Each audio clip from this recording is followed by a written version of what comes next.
अब मैं आपको सुनाता हूं कि भारत के लीडर्स ने क्या जवाब दिया। पाकिस्तान के नेताओं ने जब भारत के मुसलमानों का जिक्र किया तो असदुद्दीन ओवैसी ने पाकिस्तानियों को करारा जवाब दिया। ओवैसी ने कहा, हिंदुस्तान के मुसलमान पाकिस्तान को जूते की नोक पर रखते हैं। पाकिस्तान ने पहलगाम में जिस तरह हिंदुओं को चुन चुन कर मारा, उसकी सजा पाकिस्तान को मिलकर रहेगी। ओवैसी ने कहा कि नरेंद्र मोदी की सरकार पाकिस्तान के खिलाफ जो भी एक्शन लेगी, हर हिंदुस्तानी उसके साथ होगा। पाकिस्तान यही चाहता है, आईएसआई यही चाहती है, एलईडी यही चाहता है कि इस मुल्क में हिंदू और मुसलमानों में और इख्तलाफात बढ़े। मैंने आपसे कहा कि पाकिस्तान हमसे आधी सदी पीछे है। तुम कुछ नहीं बना सकते वहां पर, ना तुम दवा बना सकते, ना तुम वहां पर टायर बना सकते, और तुम बड़ी बड़ी बातें करते हो। और तुम्हारा ही वजीर दिफा कह दिया कि मगरबी ताकतों के गंदे खेल का हम हिस्सा बने। तुम उनके गंदे खेल का हिस्सा बने हो, मगर अगर तुम भारत से गंदा खेलोगे तो उसी गंदगी में तुम जिंदगी भर रहोगे। याद रखो हमारी इस बात को, भारत में जो मुसलमान हैं, हिंदू हैं, ईसाई हैं, दलित हैं, आदिवासी हैं, हम अपने सियासी इख्तलाफात है और रहेंगे, मगर ये मुल्क ना बीजेपी का है ना असदुद्दीन ओवैसी का। ये मुल्क 133 करोड़ जनता का है, और अगर कोई इस मुल्क के खिलाफ इस तरह के दहशतगर्दी करेगा तो मुल्क एक शीशा पिलाई हुई दीवार की तरह पहले भी खड़ा था और आज भी खड़ा है। तुम हमारे इत्तेहाद को तोड़ नहीं सकते।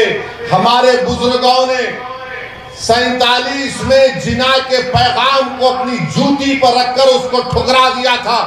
तुम्हारा टू नेशन की थियरी नाकाम साबित हुई। तुम्हारे पास गड़बड़ है, बलूचिस्तान में गड़बड़ है, तुम्हारे पास टीटीपी का मसला है, तुम उसकी तरफ देख लो, वरना याद रखो बहुत से कार्रवाई हो सकती है और होगी इंशाअल्लाह ताला। जो कार्रवाई मुनासिब समझती हमारी हुकूमत, हम उसकी तारीफ करते हैं।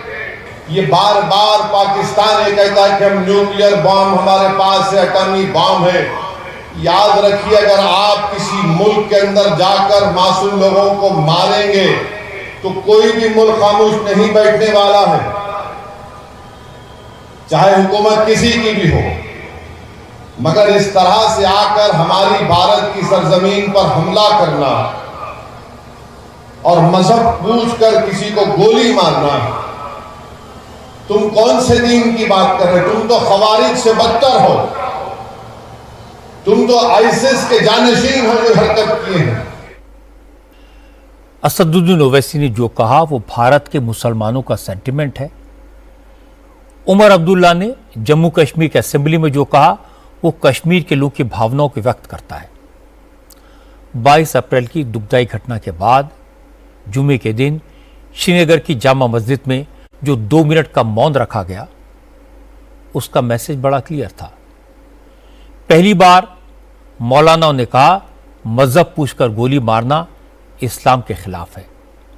पहली बार पाकिस्तान ने देखा कि हिंदू और मुसलमान दोनों मिलकर आतंकवाद के खिलाफ खड़े हो गए हैं। दोनों पाकिस्तान को उसकी की सजा देना चाहते हैं। असदुद्दीन ओवैसी और उमर अब्दुल्ला जैसे नेताओं ने पाकिस्तान की साजिश को कामयाब नहीं होने दिया, और ये पाकिस्तान के लिए बड़ी चेतावनी है।